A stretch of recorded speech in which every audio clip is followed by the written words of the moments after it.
Hello, and welcome to Motivation. That voice that you just heard was actually from my friend Mark Rosen, WCCO sports anchor. And what I like to say is, and he's kind of shy about it, Mark Rosen is the #1 sports anchor in the Twin Cities area and possibly even Wisconsin area. I think Western Wisconsin. How about we go with Western Wisconsin? It's a big part of our audience. Thanks, Mark, Ron. welcome to the show. My pleasure, Ron. You know, My pleasure, man. I've known you for years and friends Yeah. at home. I've always wanted to interview Mark Rosen, but we all have busy lifestyles Yeah. and schedules, and I really want to talk to Mark today like anybody else, because he is. You'll find out he's just a normal person, and what I want to do is get up close and personal. Sure. Because I think it's so important that the viewers, you see this guy on TV for, decades and decades and decades. Okay, stop. Decades and decades and decades. That's right. But what is Mark Rosen really, truly like? Mark, how did you start, actually? First of all, where are you from? Well, not too far from where we're sitting here, Ron, your studio over here. I grew up in St. Louis Park. Very modest upbringing. I grew up over in 27th in Hampshire. My dad was a sales rep for Paramount Pictures. So I grew up with a love of entertainment, a love of the movies. He used to get us into movies for free because he was called what they called a booker back in the day. My dad would travel from town to town. For anybody who grew up in a small town, my dad would travel all the way up to like Roseau, Minnesota, or down to Rochester, and they would have a movie theater, and he'd book that picture for that week.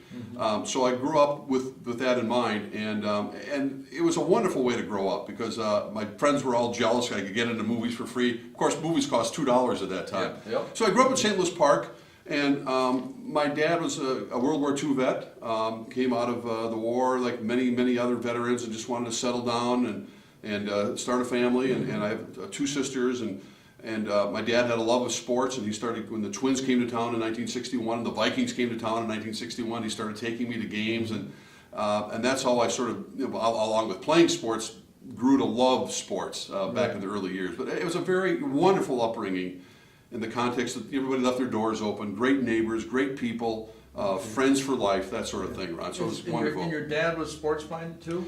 He Did was. He play sports himself? He played. My dad grew up in North Minneapolis, and they had they had these legendary softball, the Rosen boys, legendary softball games at North Commons Park. Okay. Every Sunday. That's where I grew up. I know, man. North Commons Park, and every Sunday they'd have these legendary softball games with his 5 brothers and all the other neighborhood people. It was cutthroat too. It was not nice stuff.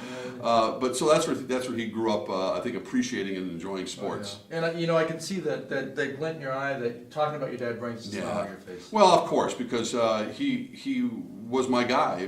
I was the only boy in the family, so he gravitated to me, taking me to go for football games, the Twins games, and Viking games, and I shared a lot of wonderful experiences with him. And even through my work experiences at WCCO Television, my dad didn't pass away till 1995, so he was able to see his son grow up to do what I can only imagine that the pride. I know the pride he had in me being able to go on television and talk sports, and getting him involved and meeting Bud Grant and all the other people that he took me to see when I was a kid. To have me reintroduce him later on was a huge thrill for me, as any boy would be proud of their father to do that. Right, I'm sure. And Mark, when you were in high school, did you see yourself being, on TV? It's weird, Ronnie, asked that, because that was way before we had all the explosion of cable sports, ESPN. There was no ESPN. Right. It was just the main 4. Believe it or not, there were 4 channels. The old joke is, well, when we had 4 channels, the remote control was you and I.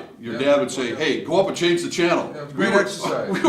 We were the remote control. That was exercise. So, I didn't see myself doing it because there really wasn't any. For whatever reason, I would watch. Believe it or not, I'd watch Channel 4, and I grew up watching Dave Moore and Hal Scott and other people. But television was just, again, the 4 stations, and I had a fascination by it, but it didn't kindle it until. We moved in the middle of my 5th grade over to near Flag and Cedar Lake Road, and Phil Jones was my neighbor. Phil was a newscaster at Channel 4, and he was just leaving CCO, and I kept bugging him about starting. Can I just hang out at WCCO? I was a high school kid. So it was in your blood then. Something was drawn into my DNA. That I wanted to do that because I'd see him on TV and come home and mow the lawn like a normal parent. I go, God, it's such a cool job he has. So there must have been something in me. And he allowed me to, after he left, to hang out at CCO at internship programs that they have today. I would have been gone, but they didn't have them then. So I was there and started as a junior in high school. I wasn't getting paid at the time, and I never left. That just doesn't happen. So at CCO, as a young man, what was the first thing you did there for a job at all? Oh boy! What were you Besides doing? sweeping floors, I mean, I was told to keep my mouth shut and my ears open. Okay. Best advice I ever got. So you swept floors too? Well, I mean, not literally, but I did everything that was necessary. I opened mail, I would file things, but I mostly observed. We had the dream news team of all time. I mean, we had at least a dozen reporters, men and women, who went on to work at the network in our newsroom at one time. That's like the perfect dream outfield. You talk about the dream team in Sure. the Olympics and all that. We had that dream team at Channel 4. So I observed them, I learned from them, not just the reporters, the photographers, everyone who was there. So, I mean, I learned the fundamentals. I'm a big believer, Ron, as you are, in, I don't care, there's no such thing as an overnight success. You've Right. learned the fundamentals of what you do. You don't just go start as an anchor. You don't just go start teaching people how to exercise, Right. learning all the things. Right. And that's the advantage I had for years and years. I learned how to write for television. I learned how to edit. I learned what made a good story. I didn't go into it. I mean, I didn't know anything. I was 17, 18 years Right. old, other than the passion for sports. Right, hold that thought. Now, folks at home, you heard what he said. He did anything. And motivation is about getting you to realize that it's not really where you come from. It's not how educated you are. It's about actually just starting. And if you start where you're at, whether maybe you want to be a manager of a store, maybe you want to be a policeman, whatever it is, Mark, I'm always trying to encourage people to say, go for it. And don't be afraid to get your feet wet and do whatever's necessary that's legal to get where you need to go. Well, don't forget, and don't be afraid of skinning your knee and being bruised a little bit. We all have failures, believe me. It was not just, I didn't have this meteoric rise to where I'm doing today. I got knocked down plenty of times. I had my first news director, when I did my first audition, say, it's okay, but don't ever think you're going to really be on the air, Yeah. And to this day, I mean, I use that as motivation because I went, okay, I'm going to show you. And later on, when I came out with a book and other things, I made the Broadcasting Hall of Fame. My news director, Ron Hammer, came up to me and went, "You're the best at what you do." And I said, "Well, I want to thank you, sir, for helping motivate me all those years. Not just because of that, but because of who he was." So, I mean, you use that as motivation. Don't go, I'm not, don't cower into a corner. Like you said, use it as motivation. Believe in yourself. Right. Now let me ask you a question. And I ask this question quite frequently with people who are well known as like yourself.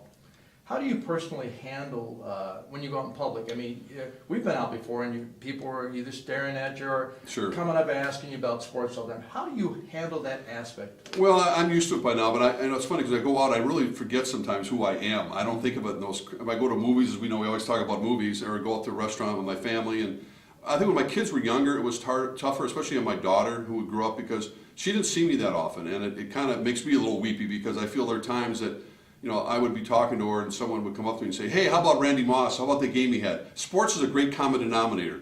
People don't go up to the news anchors and say, "Hey, what do you think about the social issue or the war over in Afghanistan?" They go, "Hey, how are your kids doing?" Right. It's sports, and that's fine. I appreciate that, but I'm tall, so people notice me.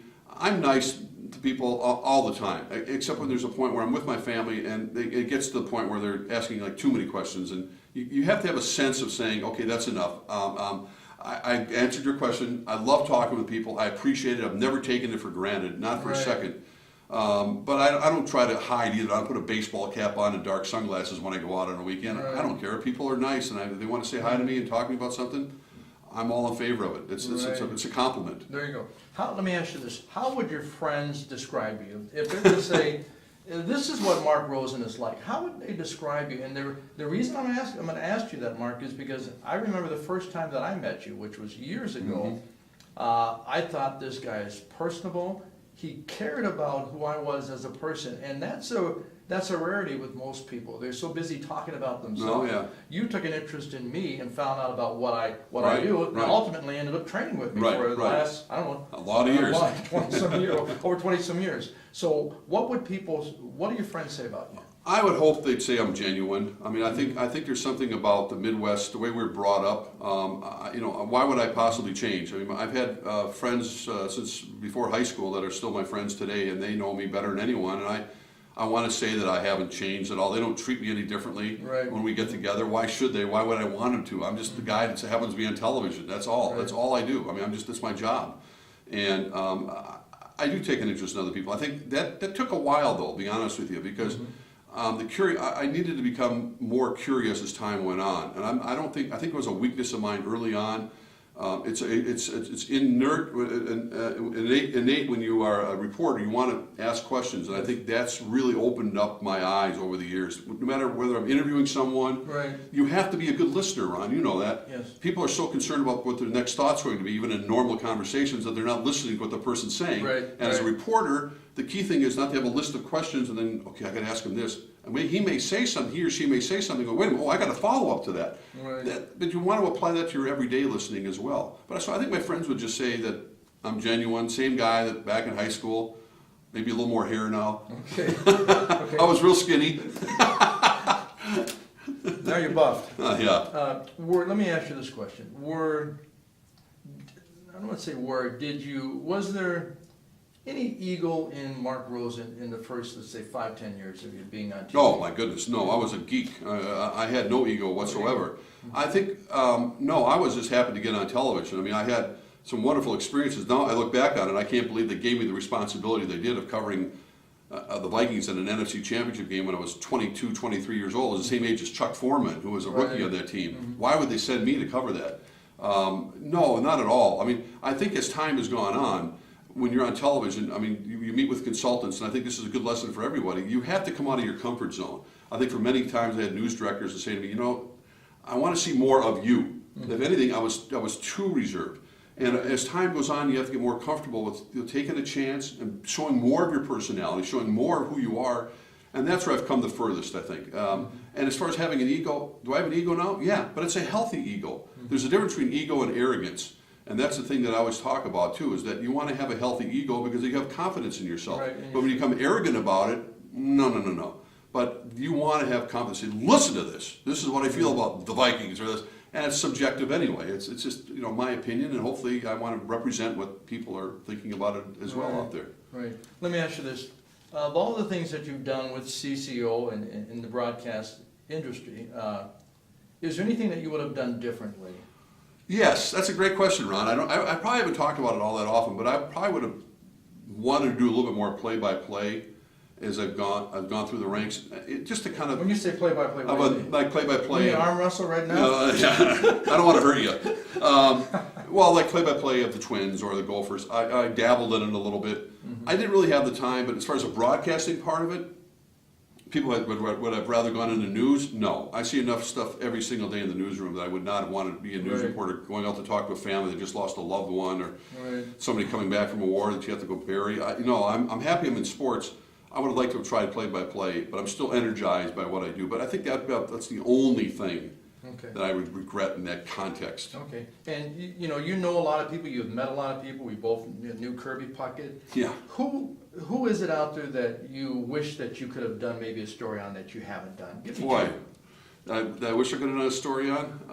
Locally, I don't think I've missed too many. I think many times, there aren't any big names because I go down the list of the best Vikings, Twins. I think the one thing in terms of more introspective, in-depth stories, I think of a guy like Harmon Kilber, who was my idol growing up. And as time gone on, not so much that I didn't interview him, but I think there are people that I wish we could have done. Even you mentioned Kirby. There were many layers to Kirby Puckett, and they were all not all like all of us. We all had our flaws. Yes. I wish after Kirby's career ended, after he got glaucoma, that I would have been able to sit down with him and really do an in-depth story about what is going on with Kirby, because I think it would have been really fascinating. So I interviewed all those people. I don't have any regrets about that, but I think there were times when, because we lived in this day-to-day business, what are we doing for the next show? What are we doing for the next show? That I have a hard time sometimes taking a step back and go, I want to do this. I wish I could have done, and there's still many opportunities to do that. Right. I think of a guy like Christian Ponder. Seriously, Christian Ponder right now, he's vilified in this town. He's not a great quarterback. He's a great human being. He's a great person. He's really a wonderful human being, and I think that's something, and I don't know if he'd open up a vein, maybe at some point he would, to say, how much does this hurt you when the public turns on you? It's like, he's done so many amazing things for people. I don't think he's a great quarterback, but I love him as a person. Right. So what does that mean? He's a bad guy? No, No. not at all. So those are the types of stories I think that are out there that people need to hear about, and it's up to us to do them. Okay. I know that we did a small thing on KFAN I gotta bring this up. Sure, go right ahead. We had an opportunity to actually interview Jack LaLanne. And Mark, I want you to share what was that experience like for you? What was the experience like for me? I'll tell you what it was like for me. It was watching you have the time of your life, because it was like me meeting Sandy Koufax, who was my idol growing up. You getting to talk to Jack LaLanne. It was like I'd never seen you smile so broadly in my whole life. It was great because I grew up like you did, Ron, watching Jack LaLanne. We didn't have fitness shows on television growing up. It was him. He was the guy. So here we are, somehow in our life, pulled together, and then we're on doing the show, and you get the chance. We got a chance to interview him, but I was more happy for you.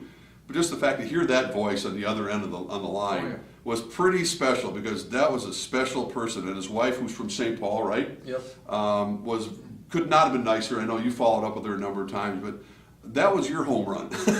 So I enjoyed Yes, it was. But there's a man. Yeah, that was a man who was way before his time. Oh, yeah. Understood the idea of staying physically and mentally fit. Right. And boy, did he set the bar high, didn't he? I mean, my goodness. Yes. Wow. Oh, yeah, yeah. it was pretty cool. Oh yes, and I think one of the reasons that you're actually at your top of the game is because you have consistently even exercised. The show is motivation, but it's about speaking in such a way that the viewing audience understands that they need to do more for themselves, Mark, in all areas of their life, physically, mentally. Well, yeah, I have a very long schedule. I love it. I'm not asking anybody to feel sorry for me. I got to do